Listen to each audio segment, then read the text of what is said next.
Obrigada. Pode iniciar. Boa noite a todos.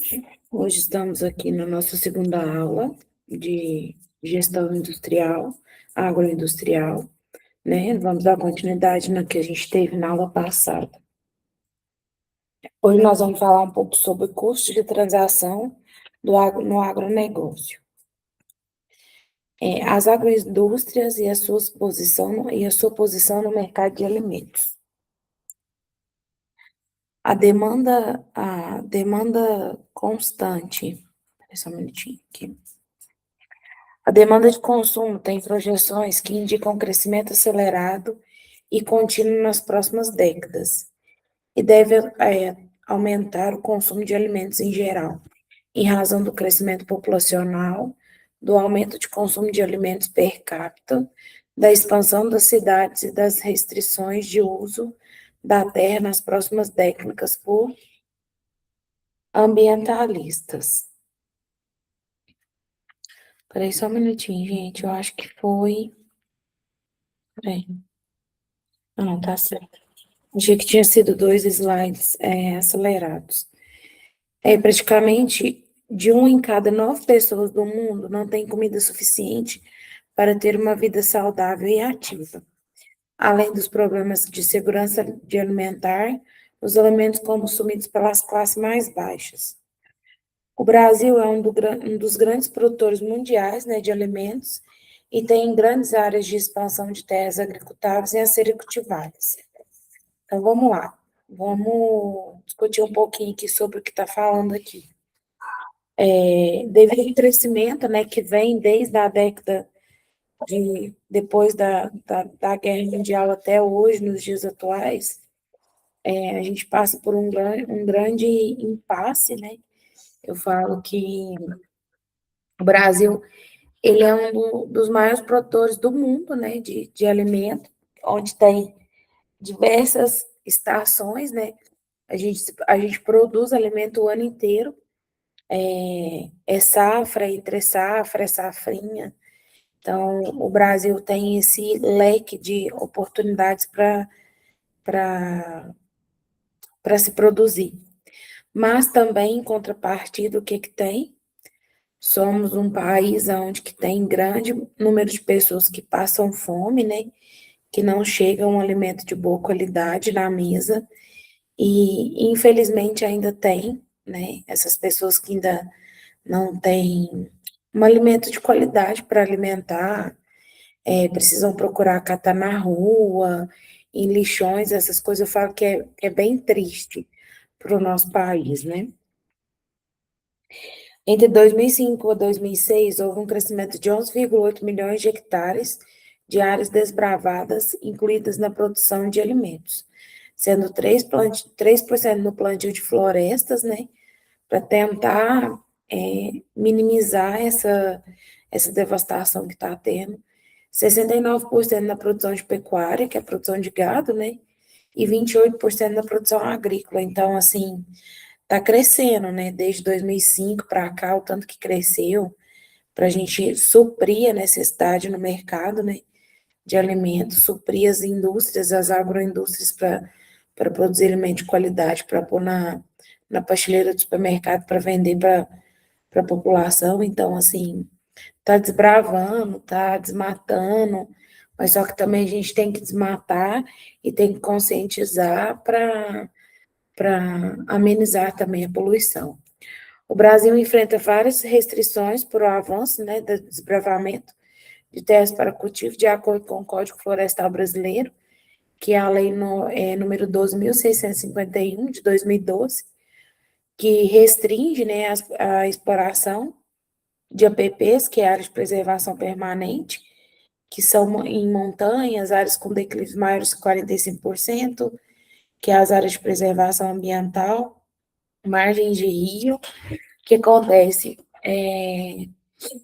O nosso Código Brasileiro, nosso Código Ambiental, né, ele é bastante vasto em questão disso, da restrições das APPs, né, toda propriedade rural tem que ter sua APP registrada. Tem uma lei também que agora Tem pessoas que estão comprando apps, né, para colocar nas suas propriedades, compram em outros estados, em outras propriedades, e registram naquela propriedade para desmatar a área 100%. Então, assim, isso tá sendo muito utilizado, e é uma vergonha fazer uma coisa dessa, porque eu acho que você tem que preservar na propriedade onde você está produzindo, porque não adianta nada você preservar em outro lugar que não vai ser ali, e desmatar até na beira do rio, e prejudicar, né, o lençol freático, prejudicar a vida aquática, né, os peixes e tudo, e deixar com escassez de água. Se a gente não preservar, daqui a uns anos a gente vai ter água potável para beber, né? Então, assim, a gente tem que pensar muito nisso também. Todos nós, acho que nós da área agrícola, por mais que a gente desmate tudo, mas a gente tem que pensar também nessa parte, né? A gente tem que pensar na parte da preservação, da, do direito, né, de preservar árvores em extinção, animais em extinção, que a gente sabe muito bem que o nosso Cerrado Mineiro tem algumas árvores que estão em extinção, alguns animais, né? Então aí a gente tem que pensar nisso também. Agora a gente vai falar sobre o ciclo do PDCA, como ferramenta de gestão estratégica de qualidade. Vou explicar para vocês o que é o PDCA, que ele é implantado em toda a agroindústria, né, até hoje. Foi uma coisa que surgiu tem pouco tempo, e agora todas as empresas estão implantando. Então, é uma ferramenta muito, muito boa, assim, de se trabalhar. O ciclo do PDCA significa planejar, dirigir, controlar e agir para a melhoria continuar. É um dos conceitos de gestão de empresas mais conhecidos no mundo desde a pós-guerra, pós-Segunda Guerra Mundial.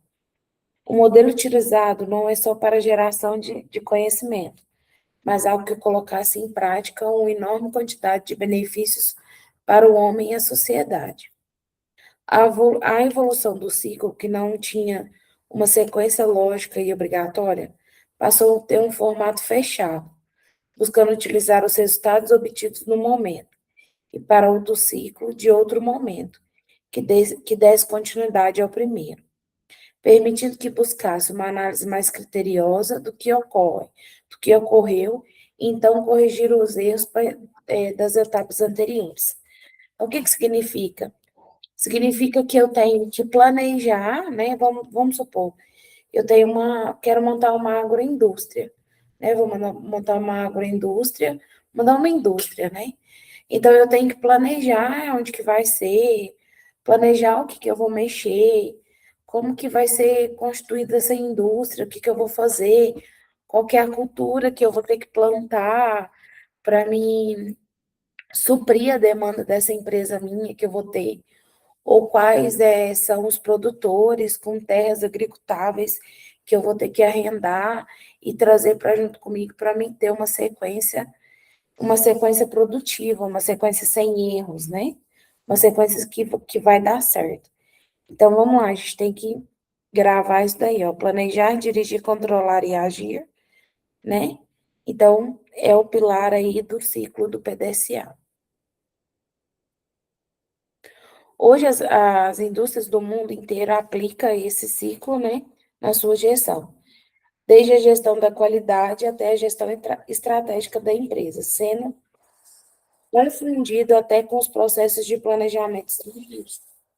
Esse ciclo torna-se um dos processos produtivos mais preciosos, pois a busca pela melhoria contínua é o seu ponto alto.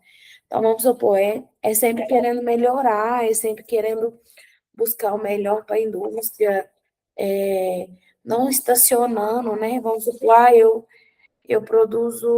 vou produzir leite de caixinha, vamos supor, né? Eu vou ter uma agroindústria de produção de leite de caixinha. Vou montar um laticínio, que vou receber o leite, vou fazer todo o processamento e o produto final vai ser leite de caixinha. Então, assim, eu não vou ficar ali naquela mesmice. Eu vou procurar alguma coisa para melhorar, para continuar para a gente ter o ponto alto.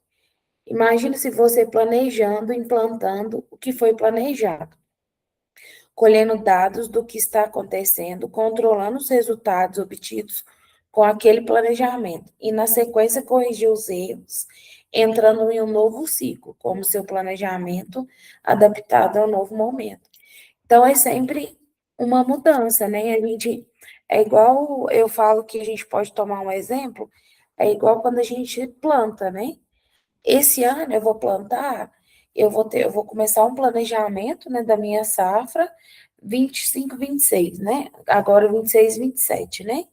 Então eu vou planejar agora para lá na frente eu colher colher o fruto daquele planejamento que eu tive, adaptar as consequências que pode acontecer, alguns percursos que pode acontecer de aumento dos valores de insumo. Infelizmente, mudanças climáticas a gente não consegue planejar para o ano seguinte, né? Porque é uma coisa que é do tempo, né? Não está ao nosso controle, as mudanças climáticas, então essa sempre vai ser uma surpresa para a gente nunca vai conseguir controlar. Quando iniciamos o planejamento, que é o PLAN, estamos fazendo um diagnóstico da situação atual, criando cenários reais. A partir daí, determina os objetivos ou metas que será preciso alcançar, além de montar uma forma de fazer para atingir os objetivos. Nesse momento, o planejamento deve se determinar também quais os itens a checar para serem realizados no momento certo. Então, vamos supor, eu vou planejar a minha safra, né? Vou planejar meu plantio agora. Nós estamos no meio do ano, né? Agora a gente vai plantar, agora estão na safrinha, então já se plantou. Na hora que colher essa safrinha para a safra de final de ano, que se colhe em março, né? Fevereiro, março. Vamos sentar, vamos planejar? Ó, eu vou plantar X hectares de X variedade, de X semente. Então, vamos lá, a gente vai plantar só uma variedade? Vai ser mais que uma? Então, a gente tem que fazer todo o planejamento, checar item por item, para serem analisados no momento certo. Depois de planejar, vem o momento de implantar e começar a direção do que foi planejado, que é o DOM. Momento em que se deve buscar o máximo de detalhamento para que a implementação seja efetiva de acordo com o que foi planejado. Colocando as ações em andamento, é necessário começar também a coleta de dados e informações do que está acontecendo para que no próximo passo poderem estudar, analisar e entender o que aconteceu de errado e melhorar cada vez mais. Então, é igual eu falei para vocês, a única coisa que a gente não consegue analisar, né? Calcular, coletar, né? E saber como que vai ser para frente é o clima. A, a mudança climática a gente não consegue controlar. A gente pode ter alguns recursos, igual a gente tem os recursos para olhar o clima-tempo, essas coisas, mas, assim, planejar para o futuro, para daqui a um ano, a gente não consegue. Quando os dados e informações são analisados, que é o cheque, né? Obtém-se conhecimento dos erros e dos passos que não estão totalmente integrados e funcionando com menor performance do que poderia. É nesse momento que são feitos os estudos para correção e apresenta-se um novo caminho para ser efetivado. A efetivação desse novo estudo leva um processo de buscar a melhoria, que é o ATC, que conhecemos como melhoria contínua, um passo que faz com que sejam realizados estudos e definidas novas formas a serem feitos os processos, já com as devidas correções. Isso leva ao fechamento do ciclo do PDCA, e o início de um novo, já com devidas correções processadas. Então, esse ciclo igual eu falo, é um ciclo, né? Então, ele se encerra, ele começa, ele se encerra, ele começa, ao longo de todo o percurso. Essa é a grande marca do PDSA. Apesar de ser um ciclo fechado, ele se integra entre o fechamento de um com o início do outro, cujos momentos diferentes agregam conhecimentos analíticos sobre as ações já realizadas e as que ainda não se realizaram. Então, o que acontece? A gente pode citar como exemplo a safra e a safrinha. A safra eu vou, fecho um ciclo dela em março, né? E aí, em final de março, começo de abril, eu começo a safrinha, então eu já começo um novo ciclo. Então, começo um ciclo no final do ano, planto, né? Faço todo o plantio, depois eu vou colher essa safra e já vou vindo com a safrinha, então eu vou fechando um ciclo e abrindo o outro. Qualidade no processo de produção. Vamos entender, em primeiro lugar, como ter sucesso na qualidade total. Nunca fazer sem planejar, pois a maioria das pessoas não planejam fracassar, mas fracassam por não planejar. Então, a gente vai, essa frase é uma frase que, assim, ela é um divisor de águas, né? A gente não planeja fracassar no que a gente vai fazer, mas se a gente não planejar, a gente fracassa. Então, a gente tem que pensar nisso. Para criar objetivo, deve definir as metas e também os métodos, os caminhos, as estratégicas a atingi-los. Treinar o pessoal encarregado da produção para que executem bem as tarefas. A checagem é muito importante, então a coleta de dados e informações sobre o que está acontecendo é primordial para a melhoria contínua. Então, vamos supor, a gente quer como é que fala? A gente quer um resultado positivo, né? A gente quer uma produção 100% para que chegue na mesa do consumidor. A gente tem que ter todo um planejamento dentro da agroindústria, né? Hoje a gente está falando sobre vamos supor, o dentro da porteira, né? Que foi o que a gente viu.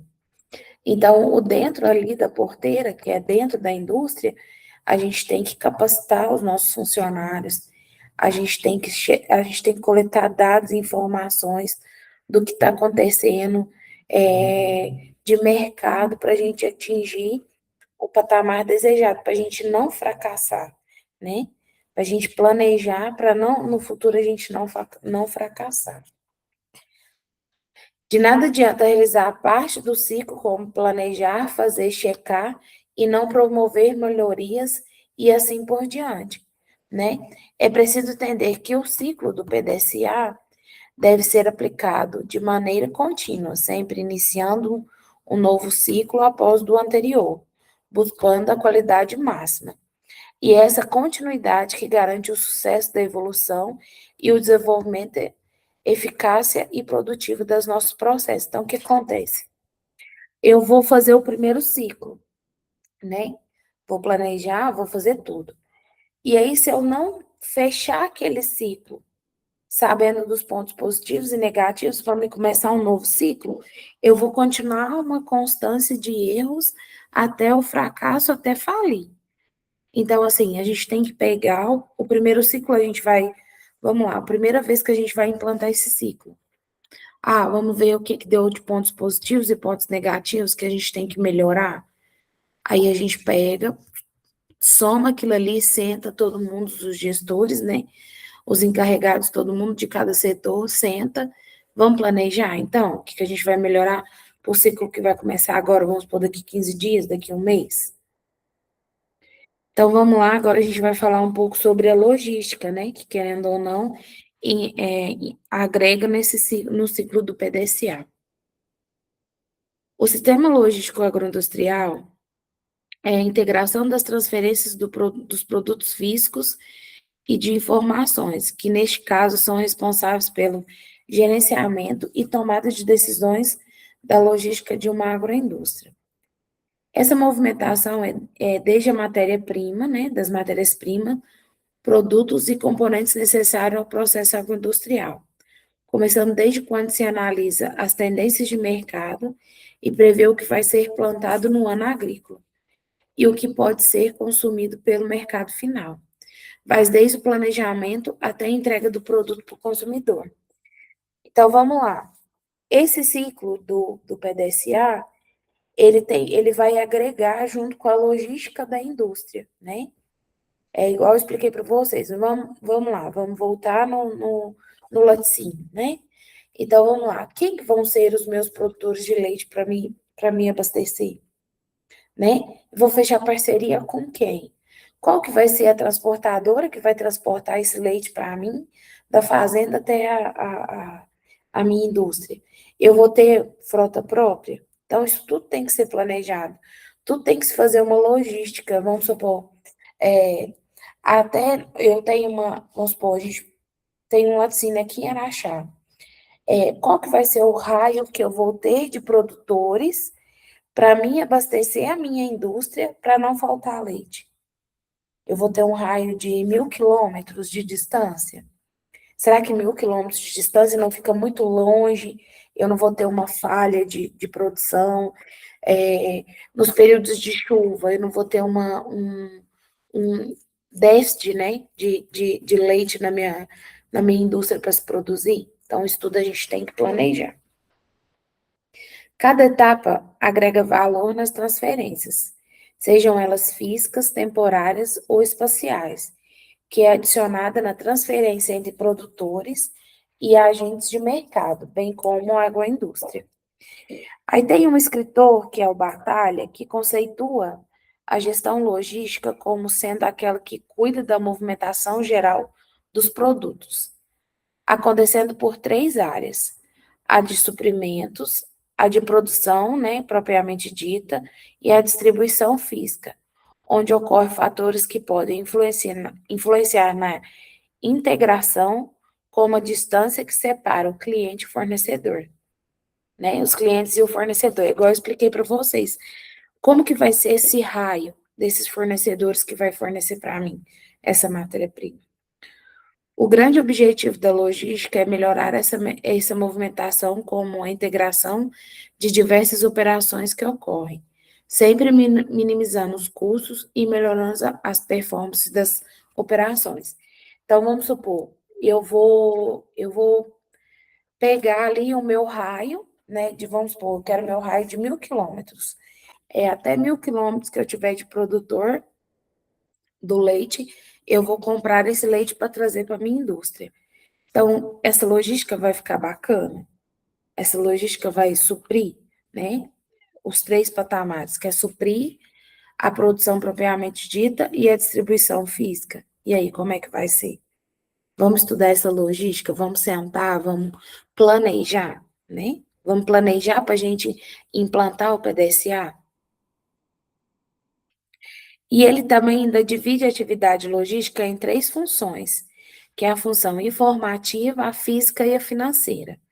A função informativa, que é as informações pertinentes à integração de todo o processo logístico para gestão e controle na transferência de matérias e produtos dentro da cadeia logística, né?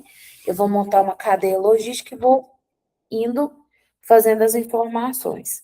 Função física diz diretamente ao manuseio e ao transporte de materiais e produtos, desde a geração do pedido, passando pelo faturamento, despacho, transporte, entrega e fechamento da operação. Função financeira diz respeito aos valores financeiros envolvidos em cada transação no pagamento de serviços e mercadorias. E aí ele faz cinco quesitos dentro da logística agroindustrial, né? O ajuste, todo local de comercialização tem que ter sua variedade de produtos de acordo com as necessidades de acordo de suprir as necessidades. No segmento do mercado que atua, por exemplo, o CEASAS e o CEAGESP, concentra a maioria de produção de hortifruti do seu estado em um único lugar, chamando os compradores para o local, pois eles sabem que encontrarão mercadorias que precisam. Então, vamos lá. Eu sou produtor de hortifruti, então a gente já conhece. Ceasa, Ceagesp, a gente vê muito falar, que é onde que agrega toda a nossa produção de hortifruti. Aí chega lá, os donos de supermercados, varejões, né? Vai lá para comprar os produtos para serem comercializados no comércio. Transferência. Diz respeito à mudança de propriedade das mercadorias. E obedecem à prática de concentrar ou dispersar as mercadorias. Por exemplo, imagine o mesmo CEAGESP com seus vários atacadistas comprando as mercadorias, concentração, e depois vendendo para atacadistas menores, né, varejistas ou até mesmo consumidores finais. Então, o que acontece? Dentro do CEAGESP, tem uma pessoa para comprar, né, em grande escala, para se vender para outros mercados, né, ou atacadistas menores, que é aquelas mercearias, né, que a gente fala, não é igual grandes redes de supermercados que tem aqui, vamos supor, aquela merceariazinha de bairro que vende ali seus produtos, açougues, essas coisas. Armazenagem se dá desde a propriedade rural até o próprio lugar da concentração de mercadorias, como também em todas essas cadeias até a entrega para o consumidor final. O manuseio, né, é toda a movimentação das matérias-primas e mercadorias do sistema agroindustrial, e a comunicação, que é toda a transferência de informação do mercado, preços, quantidades, produção, tipo de produto, local de produção e de entrega. Entre os diversos playlists, né, que são as diversas locais, para que a comercialização ocorra. Então, são diversos mercados, hortifruti. Agora que eu falo que aqui em Araxá está no auge dos empórios, né? Os empórios que vendem coisas específicas igual. Tem um que vende só hortifruti, tudo fresquinho, de um determinado produtor. Aí você faz toda a higienização, já manda para o consumidor tudo prontinho. Então, assim, são coisas que vão agregando a facilidade no final. Igual os açougues que têm os seus kits, que já mandam para o pessoal em casa, não precisa nem ir no, como se diz, não precisa nem ir no açougue mais comprar em lugar nenhum, né? Hoje em dia está tudo muito fácil de ser comprado. Só um minutinho.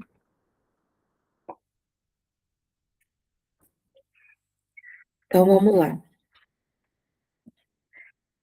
O processo de melhoria contínua na gestão das agroindústrias, né? Das IAs.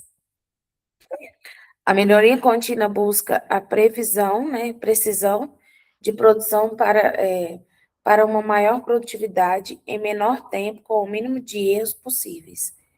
Esses são os três pilares essenciais do propósito da aplicação da melhoria contínua. Então, o que que é? Vamos lá, eu vou buscar, né, a precisão de produtos para uma maior produtividade em menor tempo e minimizando os erros. Então, são os três que a gente tem que agregar aí na nossa cabeça como produtor, como dono de uma agroindústria, isso tudo. Isso pode ser alcançado das mais diversas formas, de maneira simples, das possibilidades disponíveis, sem recursos financeiros, até a criação de todo um aparato para isso acontecer. O principal é atuar na maximização dos processos, buscando toda e qualquer forma de melhoria possível. E depois disto, assegurar que esses padrões sejam alcançados e mantidos com todo desempenho conseguido. Então, vamos lá. Eu comecei, né? Então, ali eu vou até o meu produto final, até o consumidor, com toda a qualidade, minimizando os processos, as perdas, os desperdícios, buscando recursos financeiros, né? Sem os recursos financeiros, vamos lá. vamos minimizar os nossos custos, ver se a gente consegue agregar alguma coisa ecologicamente correta, né, para a gente minimizar isso tudo. É importante prestar atenção aos processos, porque eles podem estar corretos, mas pode, por exemplo, estar sendo manuseado erroneamente por um colaborador da empresa. Então, treinamentos e busca dessas melhorias são essenciais para aquelas empresas que querem alcançar alta produtividade no menor tempo possível, com menor quantidade de erro, né? Então, como a gente falou, todo empenho deve ser o de manter o que se conseguiu com estabilidade para não dar um passo atrás depois de tanto esforço. Então, é igual eu falei, a gente tem que procurar, né, uma atenção enorme em todos os processos, desde o manuseio lá na lavoura, né, desde do meu plantio lá na lavoura, usando a variedade, né, correta, a variedade certificada, a variedade que pode ser produzida, os produtos que a gente aplicar também, que são certos para a produção, não aplicar produto errado, não ter alguma coisa errada para a gente ter uma queda na produção, né? Quando ir para dentro da indústria para ser processado, todos os colaboradores dessa indústria têm que ter todo o seu treinamento, né? Como é que vai manusear? É igual quando a gente tem um lavador de hortifruti, né? Que é lavador de batata, de cenoura, um classificador de cebola, alho, os HFs em geral, né? Que tem que ter todo um processo manual, né? Porque, querendo ou não, passa-se nas esteiras, mas tem que ter a mãozinha ali das pessoas para separar. Então, que eles tenham treinamento para saber qual que é o produto que tem que ser posto lá na prateleira para o consumidor. Porque, querendo ou não, tem-se um critério, né? Em todo tipo de produção, ele tem esse critério de tamanho, quantidade, formato, né? Dos produtos em HF. Normalmente, cria-se comissões em cada setor para avaliar e estudar os processos minuciosamente. Além disso, são criados dentro de empresas grupos temporais para desenvolver essa filosofia de Keynes, que significa buscar a mudança para alcançar melhorias ou buscar um melhoramento contínuo. Então, esse Keynes desenvolveu essa filosofia, que é buscar, né, a mudança para alcançar melhorias ou buscar uma melhoria constante. Então, vamos lá. Eu entro com um ciclo, eu fecho um ciclo, o que deu errado no primeiro ciclo, eu vou melhorar para no segundo ciclo não der, tá 100%. Mas a gente sabe que a gente não consegue uma eficácia 100%, porque somos seres humanos, temos erros e acertos, né? A gente não é 100% em tudo. A gente tem aquele 1% ali que sempre vai ter, que a gente não vai conseguir, mas a gente vai sempre buscar melhorar.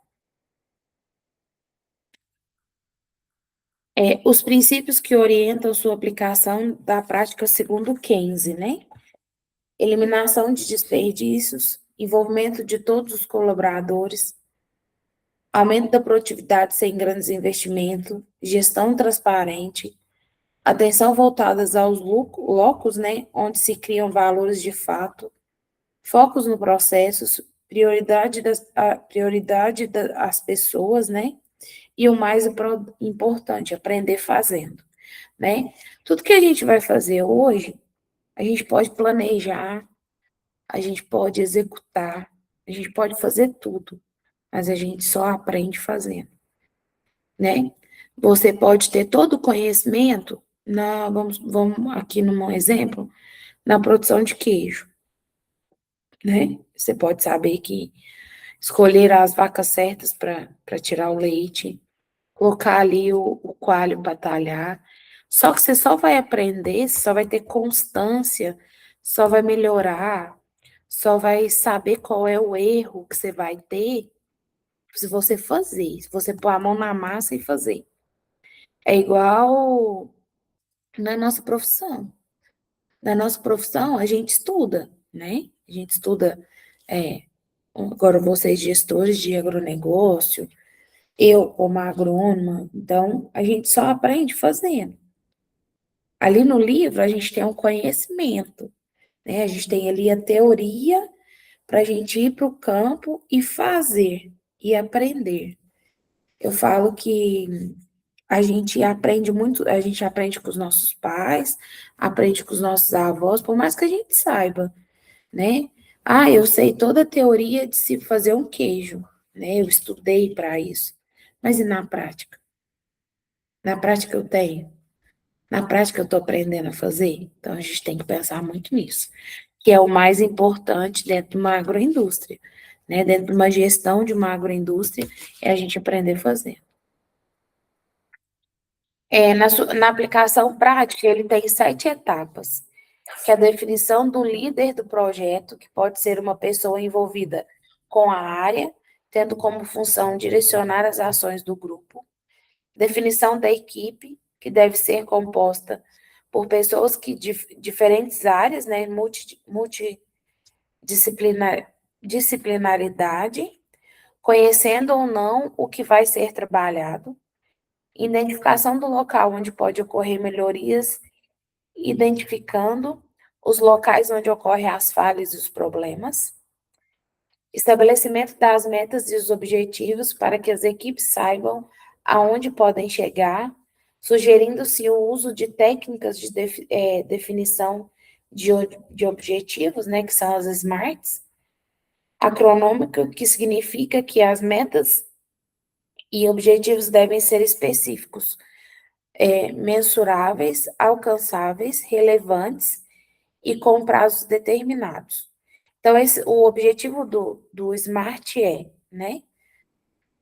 Devem ser específicos, manuseáveis, alcançáveis, relevantes e com prazos determinados. Construção do plano de ação, né? Como agir para que todos os envolvidos sejam habilitados para suas ações e colaboração para efetivação da melhoria, né? Execução das atividades, ou seja, colocar os planos em práticas, monitoramento e avaliação dos resultados, que fazem fundamental para saber se o que se observar e o planejar estão dando os resultados esperados e se estão no mesmo, né? Acontecendo o processo de melhoria contínua, igual eu falei.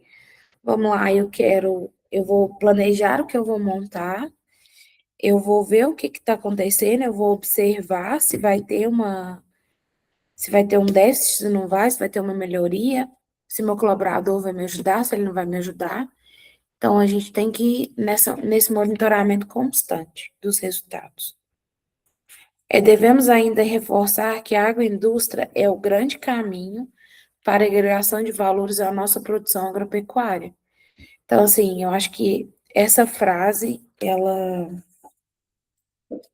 nos dá um norte, né, de tudo que a gente tem que fazer, né, que a gente deve reforçar, a gente deve agregar ao produtor rural, agregar a agricultura familiar, né, agregar toda a nossa produção agropecuária para que as agroindústrias cresçam, né, e o produtor também cresça com toda a distribuição. Definição de competitividade e de concorrência. Vamos lá desses dois parâmetros aí. Quando falamos em gestão, todos pensam que significa administrar o dia a dia das empresas ou da vida das pessoas. Mas é muito mais do que isso. É gerenciar a empresa toda, dirigir os ambientes internos e externos que a envolvem para obter resultados positivos, que são os lucros. A necessidade de gerenciar com estratégica é o resultado de várias questões principais. Vamos lá. Buscar oportunidades no mercado pelo desafio que os segmentos do ambiente externo provocam, como mudanças de comportamento de consumidores, acirramento das concorrências, novas tecnologias todos os dias, escassez de matéria-prima, variação de ofertas e demandas e conhecimento das necessidades e desejos dos compradores, entre outros. Então, aí, que a gente tem que ter? Um enorme planejamento.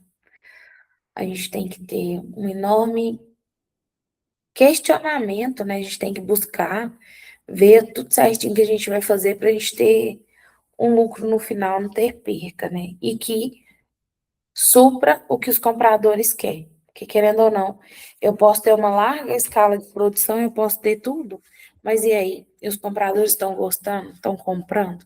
Não estou tendo prejuízo no meu produto final?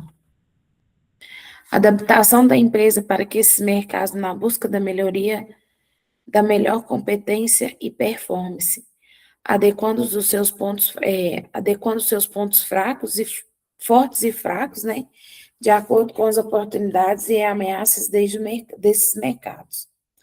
Atendimento do mercado, entendemos o melhor posicionamento da empresa perante os consumidores por conhecer as suas necessidades e desejos, bem como o potencial de compra dos produtos e serviços.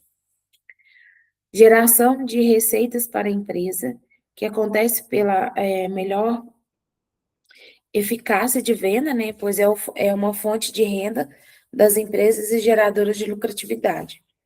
Buscar melhorias constantes em todos os processos para perpetuar as empresas, né, para que você tenha um segmento, para que você possa implantar, né, vamos supor, eu quero implantar uma empresa aqui, de produção de leite, eu quero uma empresa em São Paulo, eu quero uma empresa no Sul, no Norte, para que você possa ter várias empresas, mas buscando melhorias, né? Vamos supor, você implantar aqui, você implantar lá, para que gire em torno de o ciclo. Força de Porter, que um método, né, que tem dentro da agroindústria. É bem simples. Esse organograma aqui, ó, identifica as 5 forças competitivas de mercado para serem analisadas em função da definição de sua estratégia empresarial, né? E ali você pega aqui, ó, tudo é girado, tudo encaixa um no outro, ó. A rivalidade entre concorrentes, que é a ameaça de produção substituídas, né? E depois a ameaça de novos concorrentes. Depois você tem um poder, né, de negócio dos fornecedores, de negociação dos fornecedores, dos clientes. Então, aqui, tudo é uma rivalidade, tudo é agregado um ao outro, vocês estão vendo aí nesse organograma. Aí ele definiu 5 forças de mercado, né? A ideia é analisar o grau de competitividade do negócio e o potencial de atividade em comparação aos seus concorrentes. Isto é, anotar os pontos fortes e fracos de cada uma das 5 forças em relação à sua empresa, né? Então, vamos lá. A força 1, mercado concorrencial. É a rivalidade que existe entre os concorrentes de um mesmo mercado. Alguns mercados são muito competitivos, outros poucos. Mas isso não quer dizer que a demanda não seja alta ou que o produto oferecido não seja desejado, ficando obsoleto. Então, vamos lá, a gente pode tirar um exemplo de concorrência de mercado. Vamos lá, concorrência de produto, né? Os supermercados, né? Aqui na nossa cidade a gente tinha, acho que 2 ou 3 redes de mercado. 3 redes de mercado, 3 não, 4 redes de mercado, né?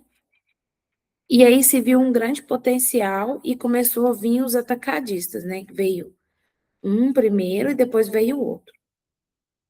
Vendo a concorrência que esses 2 atacadistas, né? Primeiro veio um, que foi o auge, estourou, tanto no atacado quanto no varejo, e querendo ou não, esses outros grandes supermercados que já tinham, esses outros 4 grandes supermercados, viu que esse que estava sendo atacadista estava pegando todo a clientela em alguns produtos aqui para vir para cá. Aí o que aconteceu? Um dos nossos grandes supermercadistas daqui da nossa cidade, né, como se diz, nascida e criada aqui, foi abrir um atacadista igual o primeiro. E aí já veio mais um de outra rede. Então, isso é uma concorrência de mercado. Querendo ou não, os supermercados estão sendo uma grande concorrência entre si, né? Porque aí tem a promoção, cada dia é uma promoção diferente. E agora, eu fiquei sabendo que está vindo mais um grande supermercado para a nossa cidade. Então, aí vai ser mais um concorrente. Então, vocês concordam comigo que a concorrência vai aumentar? Vão se ter mais produtos em promoção para chamar o consumidor? Porque eu falo, gente, a única coisa que eu acho que não se fale numa cidade ou em qualquer lugar é posto de gasolina e supermercado. Porque são duas coisas que todo mundo precisa. A gasolina para pôr no seu carro para você trabalhar, né? Para você fazer, para você deslocar e tudo quanto é forma. E alimentação, que a gente não consegue ficar sem alimentar, né? A gente, o ser humano não consegue ficar sem comer, né? Sem ingerir energia para gastar. Então, assim, são duas coisas que eu tenho quase certeza que não quebram, que é isso, né? Onde que gera um alimento. Na força 2 pode ser a barganha dos clientes, né? Os clientes estão cada vez mais informados e exigem uma imensa quantidade de empresas oferecendo o mesmo produto com muitas diferenças na forma de atendê-los. Em função disso, eles ganham poder de barganha no momento da compra, deixando as empresas mais vulneráveis e sujeitas aos seus caprichos. Estudá-los para entendê-los é o melhor caminho. É igual eu expliquei, né? Poder de barganha dos fornecedores servem para determinar o quanto sua posição no mercado fica na mão dos fornecedores de matéria-prima ou serviços. Entenda que quanto maior o número de fornecedores, mais fáceis ou difíceis será a sua oportunidade de negociação e compra. Ameaça de novos entrantes, ameaça, né, de novos entrantes, depende do momento do mercado. Fica mais fácil ou mais difícil entrar na concorrência, para que novos playlists iniciem suas operações. Hoje em dia temos a concorrência do digital, né? Infoprodutos e e-commerce, pois é extremamente fácil entrar nesse mercado, pois a dificuldade técnica, os investimentos e o custo de operação estão cada vez menores. A força 5, que é a ameaça de produtos substituídos. A pior ameaça nem sempre vem do nosso concorrente direto, conhecido ou de novos estantes, e sim de novos produtos ou serviços que tornam-se a sua oferta obsoleta. Então, o que acontece? Esse último aqui, né, que é a ameaça de produtos substituíveis, é igual a gente tem várias marcas de determinados produtos que a gente usa, né? Igual a gente tem detergente, a gente tem uma marca X e uma marca Y, e entra uma marca W, né? É uma ameaça. Para substituir a marca X, que é a mais vendida, né? É igual marca de cerveja, né? Vamos voltar na nossa agroindústria. O tanto de marca que tem, cada vez se lança uma marca diferente, uma marca arroz, né? Quantas variedades, quantas marcas que a gente tem no supermercado, né? Óleo de soja, óleo, azeite, tudo quanto é tipo, como se diz, de produto que vai se lançando. E parece que a cada dia que passa, a cada ano que passa, se lança uma coisa nova, se lança uma concorrência, igual eu expliquei do supermercado, é um exemplo das 5 forças que a gente viu aqui. As estratégias das empresas mais utilizadas no mundo. Aqui eu vou mostrar uma figura para vocês, eu vou voltar aqui só para explicar a figura, depois a gente vem aqui. Na figura a seguir, né, a gente vai esclarecer as 7 estratégicas mais utilizadas pela empresa em todo o mundo. evidenciando dois tipos, as genéricas, ou também conhecida como estratégicas de Porter, de uso comum, que servem para todo tipo de empresa orientar suas ações de formas mais amplas. E as estratégicas de adaptação, também como conhecida pelas estratégias de Millers e Snow, onde as empresas devem escolhê-las de acordo com as suas necessidades de posicionamento no mercado.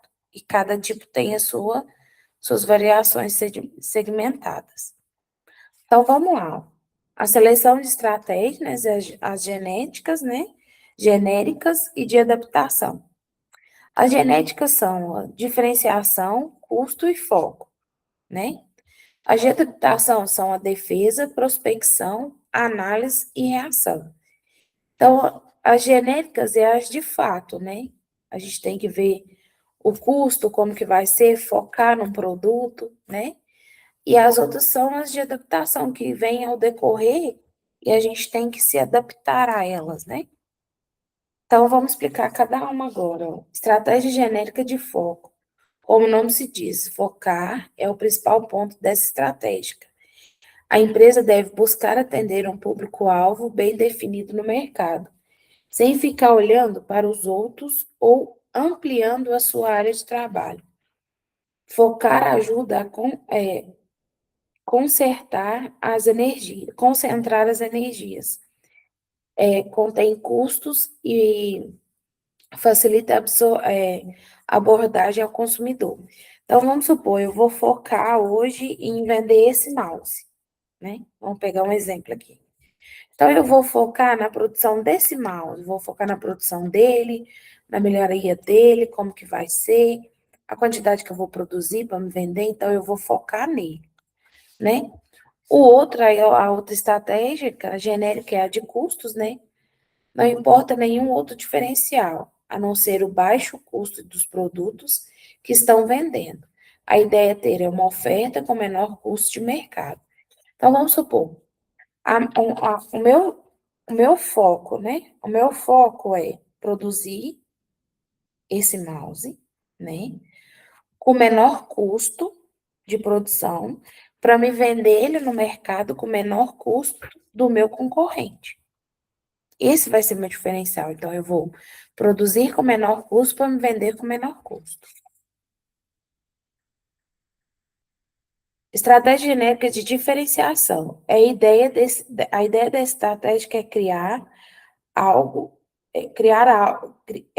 criar alto valor agregado ao produto ou serviço, para torná-los nitidamente os mais distintos do mercado, ou seja, aqueles produtos que têm tanto valor que as pessoas só buscam para comprar. Então, vamos supor, eu vou lá e eu vou vender esse mouse em baixo custo para todo mundo lá e comprar, certo? Que é isso que é o meu diferencial.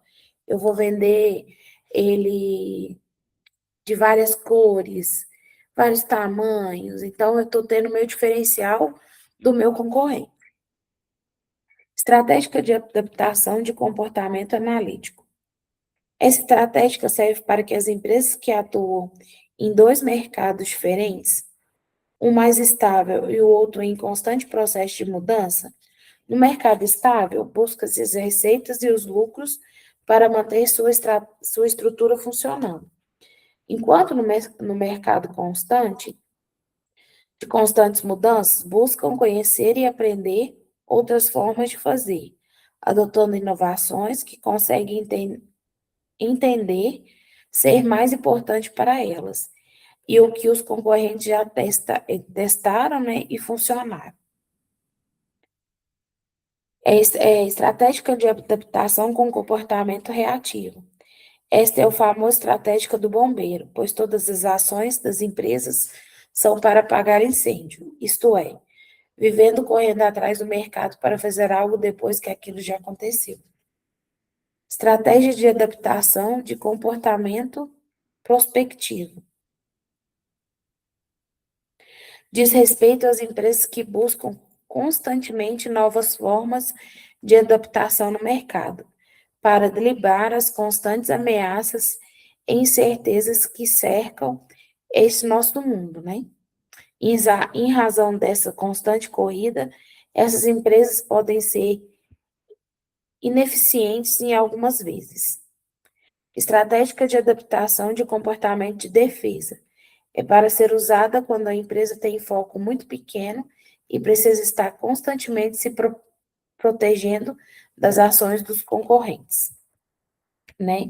Então, assim, é muito importante uma empresa estudar seu mercado e ter uma estratégia de ação para atuar no seu mercado, entendendo que esse é o primeiro ponto para conseguir um posicionamento adequado perante os potenciais consumidores e clientes, né, que a gente vai ver sucessivamente. Então, o que acontece?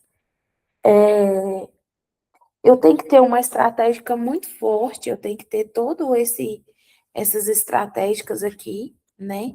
Igual essa de comportamento analítico, de reativo, de prospectivo. Então, eu tenho que ter um constante estudo para ver se aquilo ali vai agregar. Não fazer tentativa e erro na produção, porque se você fazer tentativa e erro na produção, você não consegue. Então, assim, a gente tem que focar muito.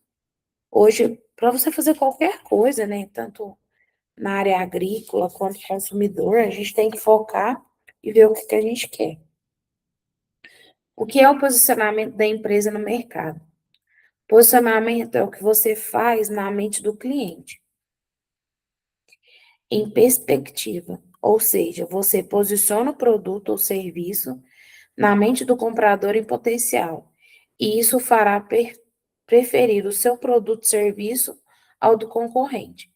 Então, vamos supor, eu tenho que dar o meu melhor, eu tenho que dar o meu melhor produto, ou o meu melhor serviço para me suprir o meu concorrente. Vamos supor, eu tenho um concorrente na venda de mouse. Peraí. Eu tenho um concorrente na venda de mouse, então eu tenho que fazer esse produto aqui ser o melhor, né? Para mim não ter um concorrente, para que o meu consumidor não vá no concorrente comprar dele, ele compra de mim, que eu estou dando o meu melhor nesse daqui. Esse posicionamento é que vai determinar o sucesso ou o fracasso nas vendas e na precipitação dos produtos, né? Ou serviços, que tem para oferecer ao potenciais compradores e criar a oportunidade de uma segunda, terceira ou quarta compra dos seus clientes, levando à fidelização da marca e do produto. Então, vamos lá. Se eu tenho, né, é igual os produtores. Eu falo que o produtor rural, ele tem muito isso, né? Se ele compra de você, você que é vendedor, o que for, vamos supor, eu vou plantar, então eu vou numa X empresa comprar. Se essa X empresa me tratar bem, principalmente para os produtores, porque eu falo que são pessoas, na maioria das vezes são pessoas humildes, né? São pessoas que não têm muito estudo, porque tem a maioria dos pais, assim, igual a gente que é mais novo, a gente teve um estudo, mas talvez os nossos pais, nossos avós que não teve oportunidade, mas são eles que são os nossos produtores, né? Que são as pessoas que compram, né? Então, assim, se você tratar bem, se você dá um desconto, se você dá um brinde, uma oportunidade, uma assistência técnica, essa pessoa vai voltar e comprar de você. É igual quando você vai comprar um sapato. Você vai numa loja que a pessoa te trata bem, te mostra variedades, vamos supor, não, eu vim aqui comprar um chinelo. Mas ali naquele chinelo, ela te mostra vários modelos, várias marcas. Dentro daquela compra ali, ela te apresentou outros produtos para você comprar. Se a pessoa te trata bem, você volta e vai comprar uma segunda vez, uma terceira vez, uma quarta vez, uma quinta vez, e vai fidelizar. Não, eu compro só na X loja, porque lá as pessoas a tratam bem. Igual eu compro em X supermercado, porque lá tem variedades, todo mundo trata a gente bem. Então, é isso que é o posicionamento da empresa no mercado. Vale ainda entender que quanto mais se conhece o melhor posicionamento da empresa ou produto e serviço no mercado, melhor são produzidas as peças de publicidade e propaganda. que na verdade fazem parte de um processo de comunicação entre as empresas, os clientes e os consumidores. Agora a gente vai falar sobre marketing, né? Que é o grande auge aí do mercado, o grande diferencial de cada empresa, tanto marketing física como marketing digital, é o que está tendo agora no nosso segmento também, né? Que querendo ou não, se você não tem um portfólio, uma coisa bem bacana para apresentar, você fica para trás nesse mercado, né? Que está bem competitivo agora. Então vamos lá. A gente vai falar um pouco sobre o significado de marketing, né? Significa mercado, e o sufixo ing, estar em ação. Então, marketing é conceituado como aquela área que faz a empresa estar em ação constante no mercado, estudando para se posicionar e conseguir atendê-los. Marketing é o processo de planejar e executar concepção. A determinação do preço, né, que é o PRING, a promoção e a distribuição de ideias, bens e serviços para criar trocas, satisfação, metas individuais organizacionais. Marketing é o processo social pelo qual indivíduos e grupos obtêm o que é necessário, que necessitam e desejam por meio de criação, da oferta e da livre troca de produtos e serviços no valor com outros, segundo Coakley. Coakley é uma pessoa que é um estudioso também, né, que definiu o marketing. É uma área tão abrangente e importante para as empresas que nenhum consegue viver sem. Então, é um pouco que eu expliquei. Hoje em dia, qualquer produto, qualquer coisa que você for vender, qualquer diferencial da sua empresa que você vai ter, você tem que ter um planejamento de marketing, né? Tanto que hoje em dia as grandes empresas, elas contratam, né, uma empresa específica para tomar conta de todo o seu layout, tanto da sua empresa, né? Como que chama, gente? Peraí que fugiu o nome. É o layout da empresa, né? O nome da empresa, o layout do seu produto, vamos supor, vamos voltar ao nosso mouse. Qual que vai ser o meu diferencial do meu marketing para chamar a atenção de todo mundo? Vamos fazer ele personalizado? Com o nome da pessoa, ou uma imagem que a pessoa gosta. Isso é meu marketing. É o meu diferencial no mercado para chamar o meu consumidor, para chamar a minha clientela para mim, né? Eu vou fixar aqui, a cada mouse vendido você ganha um desenho do seu rosto, né? É o produto que chama atenção, é a cor que diferencia, é isso que é o marketing. O que o marketing faz, né? Análise de mercado, pesquisa de mercado, para identificar as necessidades e desejos dos mercados, com a intenção de poder montar um plano de ação de vendas para públicos identificados. Segmentação, estudar as diferenças, né, dentro de um mercado e acusa qual público dentro dele tem necessidades e desejos diferenciados para poder criar uma oferta. Inovação, todas as ações do mercado proporcionam ao pessoal do marketing a entender quais são as tendências e os caminhos aquele mercado vai tomar. E daí poder promover, né, inovações de oferta e comunicação com os consumidores. Precificação. Entendendo de mercado com os estudos mercadológicos, pode definir os preços que os produtos ou serviços podem alcançar e seus limites de oferta e demanda de acordo com o preço. Distribuição, o mesmo que logística, pois o marketing, conhecendo o mercado como conhece através das pesquisas, pode definir os pontos de entrega e os caminhos para a melhor distribuição destes. Fidelização de cliente, entendendo que o consumidor e os clientes E o marketing pode entender como fidelizar as pessoas para que repitam as compras, gerar valor em um produto ou serviço, vai muito além do preço. Ele cria valores às ofertas e isso cria diferenciais entre os diversos produtos oferecidos no mercado.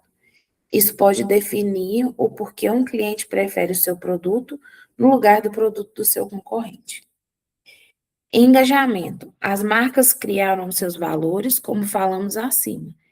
Engajam os seus clientes com esses valores, gerando uma identidade que a leva a vender mais do que por um maior preço.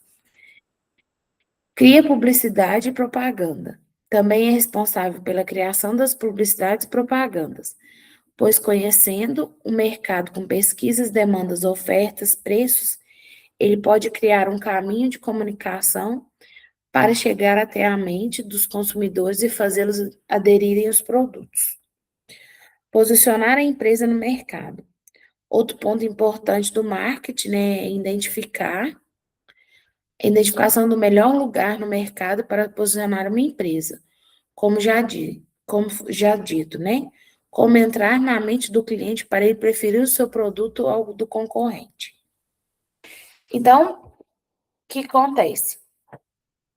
Aqui, né, vivemos em um mundo em que entrou definitivamente na era digital, o que significa que todo o processo de mercado está acontecendo através da internet. E quando falamos em marketing digital, estamos falando de todas essas questões voltadas para o mundo digital, onde também se faz análise de mercado, cria-se ofertas, posiciona o produto, segmento e o público a ser atingido. Então, vamos lá, a gente vai voltar aqui só um pouquinho aqui, só para a gente finalizar aqui a nossa aula e eu explicar para vocês um pouco sobre isso aqui. O que acontece? Hoje, uma empresa, né, qualquer empresa qualquer segmento, tanto agrícola, como de, como que chama? De mineração, de qualquer coisa que você for, hoje, qualquer empresa que você tem, sendo de roupa, calçado, de produto, ela tem um setor, né, que é voltado para esse mundo, né, que é o mundo do marketing. O que acontece? Nós, consumidores, né, a gente gosta muito do visual, né, a gente gosta muito de ver, né, o que chama a atenção das pessoas é igual, vamos supor, você vai num restaurante hoje. Hoje você vai num restaurante, quando você pega o cardápio, o marketing do restaurante é você pegar o cardápio, folhear aquele cardápio e ver o que é o produto que está ali, né? Vamos supor, vocês já viram que na hora que tem lá água, vamos supor, tem lá a carta de bebida. Aí tem todas as bebidas que ali no estabelecimento se vende e tem um desenho no fundo, praticamente ilustrando todo o aparato de bebida que tem. Aquilo ali é um marketing. É igual quando você vai escolher um prato. Não, aquele prato ali, aí tá lá assim, o desenho, né? Tipo arroz, feijão, uma carne e salada. Aí sempre tem o desenho ali do lado. Aquilo lá é um marketing.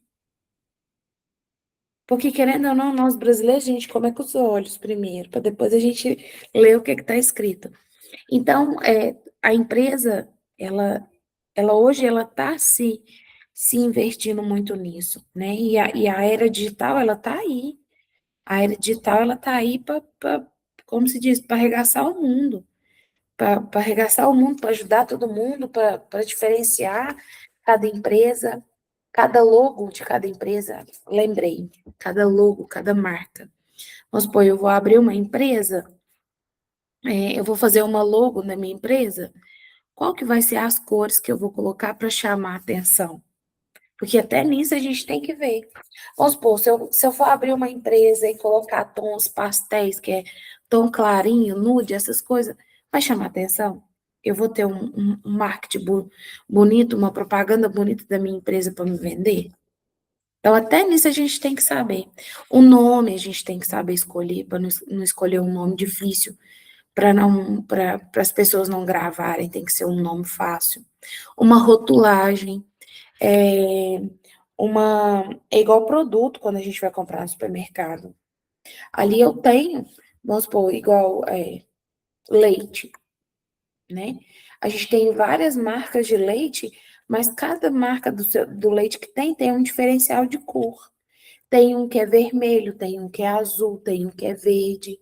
Então, ali ele chama a cor. Vocês já viram marca de leite, tipo, só a caixinha branca? Eu nunca vi. Se tivesse, alguém já viu, que depois comente aí nos comentários para a gente ver. Então, assim, são cores que tem que chamar a atenção das pessoas, né? É produto que tem que chamar. Vamos supor, eu tenho. Hoje eu vou vender esse copo, né? Eu vou vender esse copo aqui. O meu diferencial é a venda de copo. Ah, então quantas cores eu tenho? Quais são as cores que eu tenho para vender? Não, tem só X cor. Não. Mas e o meu concorrente que vende a mesma coisa e tem N cores para vender? Esse vai chamar minha atenção. Porque vamos supor, se eu vou fabricar só essa cor rosa, não é todo mundo que vai comprar um copo rosa. Tem gente que gosta de rosa, de azul, de branco, de preto, de vermelho, de cinza, de verde, de laranja, de fluorescente, de não fluorescente. Então, assim, a gente tem que agregar, a gente tem que ter um portfólio. Querendo ou não, o marketing hoje de toda a empresa é aquele portfólio de várias coisas para vender, várias variedades, e eu vou agregando, para que o meu concorrente, que vende a mesma coisa que eu, vamos supor, ele vende o mesmo copo, ele não ganha meu consumidor, ele não ganha meu cliente. Então, é isso que a gente tem que pegar e atentar muito. E crescente. Isso está crescendo a cada dia que passa. Se você não acompanhar o mercado hoje em dia, né, acompanhar tudo que está sendo a evolução, você perde, você acaba falindo, você acaba fechando sua empresa, você acaba acabando com tudo. Então, é isso que eu queria hoje falar com vocês. Espero que todo mundo tenha gostado, entendido, né? Que vocês tenham uma boa semana aí, né? De essa semana que se inicia, que tenha uma ótima semana.